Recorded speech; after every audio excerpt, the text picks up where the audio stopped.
If President Obama sued his own department, his own IRS, and settled with himself, I guarantee you that you and every conservative on Fox would be running around screaming for impeachment. You guys would be trying to throw him in alligator Alcatraz. Actually, imagine this for a moment. What if President Barack Obama had sued his own Department of Justice, then settled that lawsuit with his own administration, blocked the IRS from ever auditing or investigating himself or his family again, and created a $1.8 billion taxpayer-funded slush fund? Just imagine the reaction. What would Fox News have said? What would the MAGA crowd have said? These are the same people who turned Barack Obama, wearing a tan suit, into a nationwide scandal.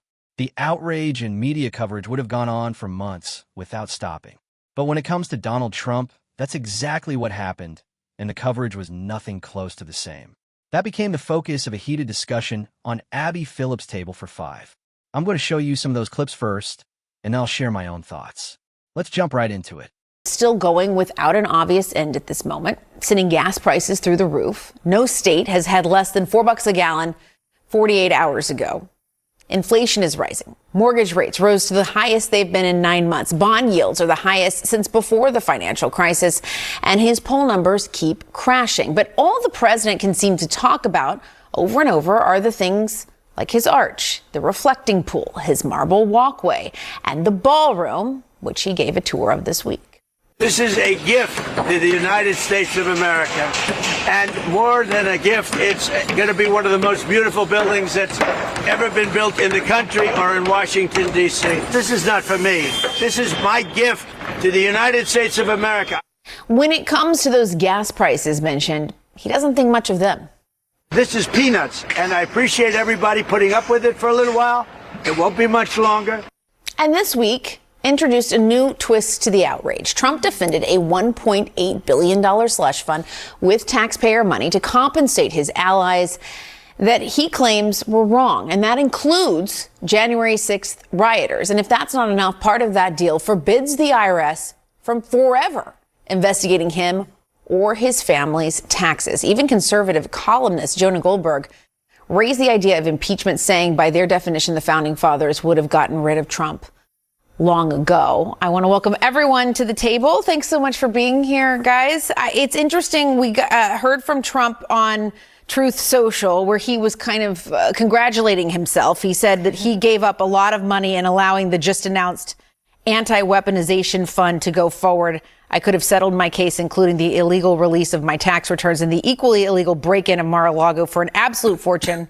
Instead, I am helping others who were so badly abused by an evil, corrupt, and weaponized Biden administration receive, at long last, justice. Alyssa, I'll start first with you. The president not backing down from this, and it seems like he's living in this reality right now, whereas there's the other reality for millions of Americans who are looking at this weekend with really high gas prices, really high grocery prices. The list can go on. Well, and let's just look back to what started this. The president's tax returns were leaked. That shouldn't have happened. That was wrong. That was unethical. The gentleman who did that is serving 5 years in jail. It's not like there weren't consequences for those actions. But now this is money that was congressionally appropriated to the Internal Revenue Service that is going to be used for this, what I would say amounts to a slush fund, to go out to people who feel like they were victims of political weaponization. And that could include people who may have assaulted police officers, destroyed property at the Capitol. And I'd also remind you, those people, most of them already received blanket pardons from the president or commutations of their sentences. So many of these also went on to commit other crimes down the road. So this just comes at a moment when there are so many glaring signs of things the president should be focusing on, that the American people want him to focus on, and it feels deeply out of touch. I am still incredibly bullish that this is never actually going to come to fruition. The fund itself, between Congress, this is just blatantly illegal. This has to go through a congressional appropriation. And if Congress doesn't find a way to block it, then I do think the courts will step in. We've seen him do it with DOJ, with other times that funds were appropriated for something different and then redirected.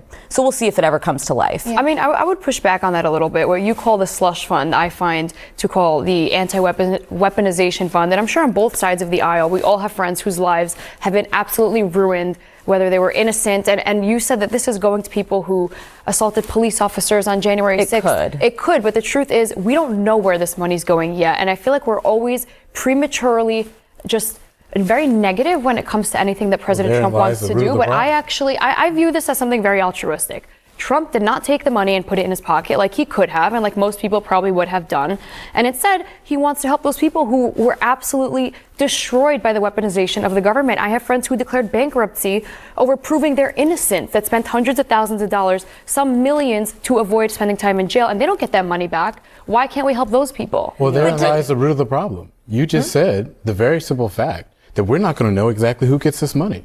I know that there was this testimony inside of the United States Congress in which they said that there's really no rules behind what's going to happen. So I think that it's absolutely absurd that there's going to be a fund that's $1.8 billion. We don't know where the money's going to go through. Yes. And honestly, we don't know if we'll ever know who the money's going to go to. You don't think that that's absurd? That like the president of the United States can create a fund and divvy payments to people and we don't know who the money goes to? I mean, we know that it's going to people who have been weaponized by the government. Now, whether that goes to, like you said, January 6th protesters or people like James Comey, who I find is guilty, we don't know yet. So why don't we wait and see before we are outrageous? Is going to give James Comey a payout for wrongful prosecution as they're trying to prosecute him. That doesn't seem like. But that doesn't mean he's innocent. That's the root of the issue. Yeah, but the root of the issue is that we will never know. People in this country who have been wronged by the law have already that's what they said. Have legal pathways to seek justice for that. And you know what you said, Trump could have just taken the money. No, he can't just take the money because we live in a. Yes, because I mean, I want to ask this question because Emily, you were saying Trump didn't benefit. What about this piece? This other piece settlement with himself about the that he negotiated with himself. Settle that. He is the government. But I want to ask about the IRS not being able to prosecute him or his family over taxes forever. What do you think about that? Obviously, optically, it looks horrendous. I think anybody can. Because it is horrendous. Anyone can admit that. But there's also an unprecedented amount of persecution when it comes to the Trump and the Trump family. There has never been a president that has been persecuted as much as Donald Trump, whether it's illegally releasing his IRS, which I'm happy he's sitting 5 years in jail because that would never be tolerated under anyone else. But it's just the target on President Trump personally, it's outrageous. Jeff Bezos also had his tax returns illegally released. And that's so also should he be entitled to $2 billion? Where does this stop? If he wants are we to going to be sue, saying, he absolutely has the so right are we going to say that for every single person that they should all be entitled to $2 billion? They have the right to sue, but I also think none of them or the president of the United States can negotiate with themselves. But them and the president, to me, have equal treatment. If Bezos wants equal to sue, treatment. It's the president of the United States that's negotiating his own settlement. Well, and let's keep in mind, guys, there is in this moment in the country, people are struggling. There is real financial and economic hardship right now. People's healthcare costs are going up. Inflation, gas prices are between $5 and $6 a gallon. Is this the best use of government resources? Yes, I don't know any conservative who could argue that this is how we should be using this money. And here's the context.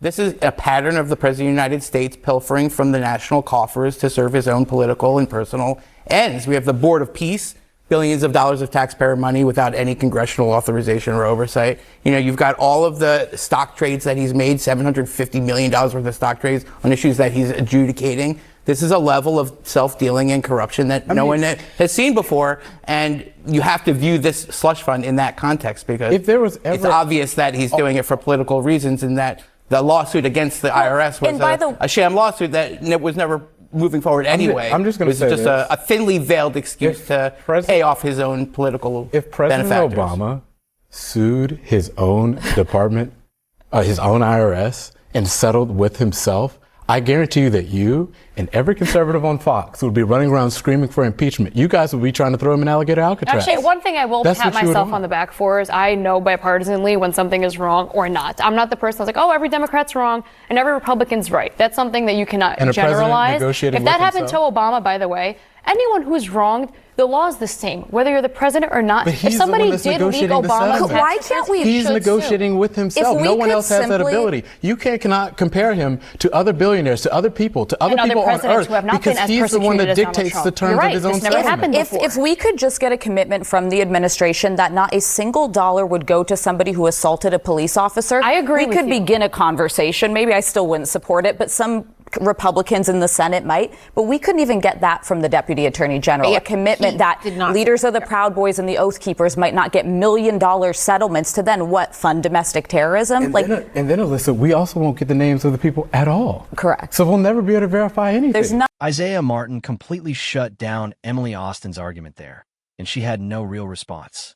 He asked a simple question. If Barack Obama had done the exact same thing, what would your reaction be? We all already know the answer. Emily Austin, Scott Jennings, Ben Ferguson, and so many of the regular MAGA voices who appear on Abby Phillips' show and other CNN panels would have been furious. If Barack Obama had done exactly what Donald Trump has done, or even 1,000th of it, they would have been outraged around the clock. That's because this political movement runs on double standards and hypocrisy. Emily Austin isn't going to apply the same rules to both sides, and neither is Scott Jennings.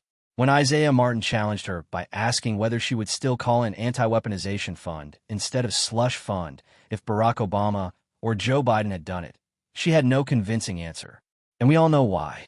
Just like many other MAGA commentators, Emily Austin judges the issue based on who did it, not what was done. Their response is almost always, yeah, but what about the Democrats? Donald Trump can do almost anything, no matter how questionable, illegal, or corrupt it appears, and they'll still defend him without hesitation. But if a Democrat did something even remotely similar, Emily Austin would be shouting at the top of her lungs. That's why it was so satisfying to watch Isaiah Martin expose that hypocrisy so clearly on CNN. Let me know what you think in the comments. If Barack Obama had done the same things Donald Trump has done, what do you think Fox News and Emily Austin would be saying today?